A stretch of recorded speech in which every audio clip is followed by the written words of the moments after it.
14살 때 아버지가 아는 분에게 보증을 잘못 쓰셨어요.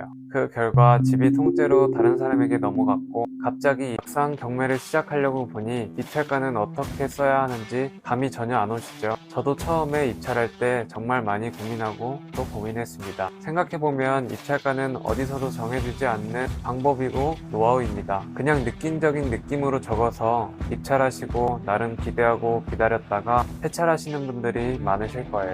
분명 경매로 돈을 벌려고 하는데 폐찰하면 힘도 정말 많이 빠지고 폐찰의 빈도가 점점 높아질수록 경매를 그냥 떠나버려서 시간도 날리고 돈도 날리는 경우가 많이 있으세요. 지금부터 딱 10분만 집중해서 투자하신다면 앞으로 낙찰하실 수 있는 입찰가 산정에 대해 완벽하게 알고 가실 겁니다. 안녕하세요.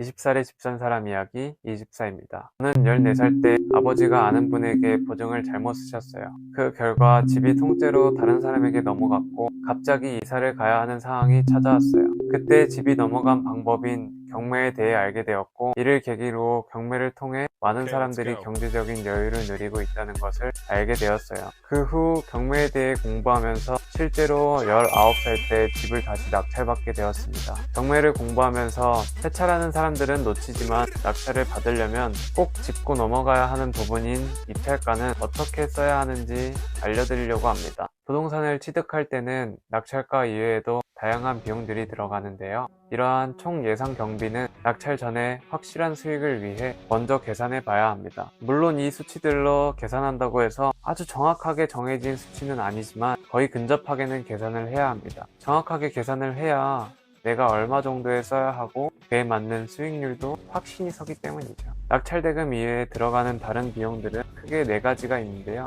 취득세, 등기비용, 이자비용, 명도비용으로 정리할 수 있습니다. 1주택일 경우 취득세는 낙찰가의 1에서 3%, 등기비용은 0.25%, 명도비용과 이자비용은 각자 능력에 따라 상황에 따라 다를 수 있습니다. 이제 본격적으로 손품과 발품을 팔아야 하는데요. 우선 현 시세와 실거래가를 정확하게 아는 것입니다. 미래의 부동산이 어떻게 될지 아무도 모르고 감정가는 적정 입찰가를 선정하시는데 실질적으로 참고하기엔 어려움이 있습니다. 감정평가를 했던 날짜와 실제로 경매에 나온 날짜가 많이 다른 경우도 드물게 있기 때문이죠. 여기서 폐찰하는 사람들은 잘 모르는 비밀이 있습니다. 바로 누군가는 실거래가를 기준으로 입찰하고 누군가는 현재 시세로 입찰하는 것입니다. 그렇다면 누가 계속 낙찰을 받을까요? 항상 낙찰을 받는 사람들은 현재 시세로 입찰한 사람들이 낙찰을 받습니다. 부동산 플래닛, 네이버 부동산 등 다양한 부동산 사이트들에서 실거래가를 알고 현재 시세를 꼭 조사를 해야 합니다.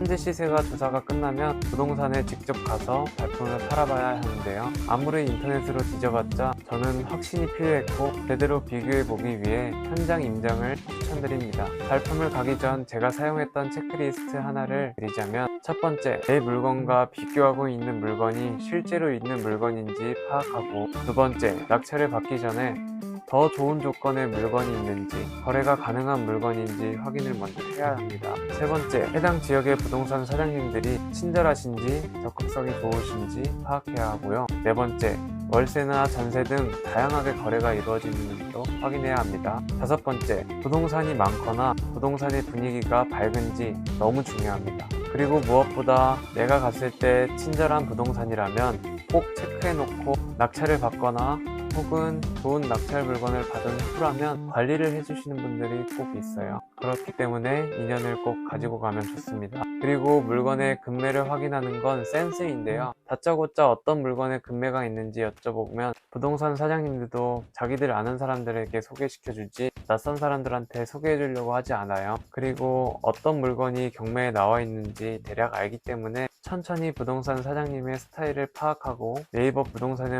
올려두신 물건이 있는지 보고 그 다음에 여쭤봐야 합니다. 무엇이든 저는 안정성을 가지고 하는 투자를 좋아하는 편이라 운보단 직접 해보고 검색해보고 최대한 리스크를 줄여가는 게 마음이 편합니다. 실제로 현재 시세가 어떤지 파악했다면 경매 입찰 보증금을 최저 매각가의 10%를 준비해야 합니다. 본인이 입찰 시 작성한 입찰가의 10%가 아닌 최저 매각가의 10%입니다. 꼭 착각하지 말아야 하고요. 만약 금액이 조금이라도 부족하다면 바로 무효가 되기 때문에 수표를 뽑으실 땐 꼭 5번 정도는 확인해야 합니다. 차라리 여유롭게 들고 가면 추후 본인 계좌로 입금해주니 이 부분에 대해선 안심하셔도 됩니다. 낙찰을 받으면 무조건 팔릴까? 걱정하시는 분들도 많습니다. 물건을 분석하고 입찰하려고 할 때 항상 어떻게 처리해야 할지도 고민해야 하는데요. 아무리 저렴하게 낙찰을 받아도 처분을 못하면 이익이 돌아오지 않기 때문이죠. 그래서 출구 전략은 확실해야 합니다. 물론 경매로 집을 사게 되면 다른 매물보다 가격적인 메리트가 있기 때문에 거래가 잘 되긴 합니다. 다들 2억짜리의 집을 내놓는데 나는 경매로 1억 5천에 낙찰을 받아서 1억 7천에 올려두면 3천만 원이 저렴한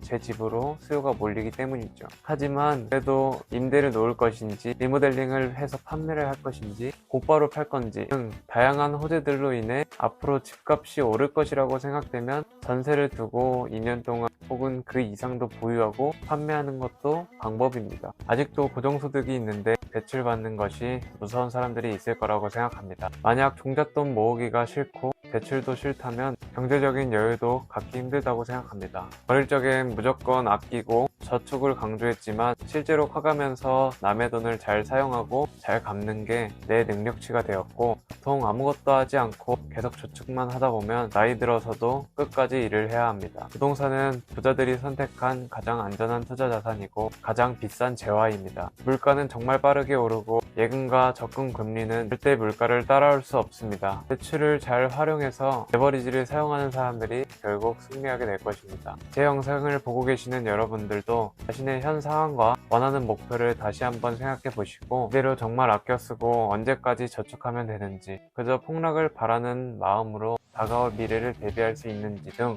생각해야 합니다. 물론 어떤 투자도 정답이 있는 것은 아니지만 적어도 실물 자산을 취득하는 것은 여러분의 마음의 안정과 가족의 삶을 풍족하게 해줄 것이라고 생각합니다. 지금 당장도 나한테 맞는 최선의 부동산을 찾고 대출 또는 전세 레버리지를 통해 매입하는 것도 가능하며 경매를 통해 완전 저렴하게 사서 시세 차익을 먹는 것도 가능합니다. 이번 영상에서 나왔던 발품에 필요한 리스트를 싹 정리해 놓은 PDF 파일과 경매를 통해 내 집 마련을 했던 이야기를 자세하게 써놓은 책의 일부를 여러분들께 무료로 보내드리려고 합니다. 받고 싶으신 분들은 아래 구글 폼에 간단하게 정보를 남겨주시면 순차적으로 보내드리겠습니다. 오늘도 시청해주셔서 진심으로 감사합니다.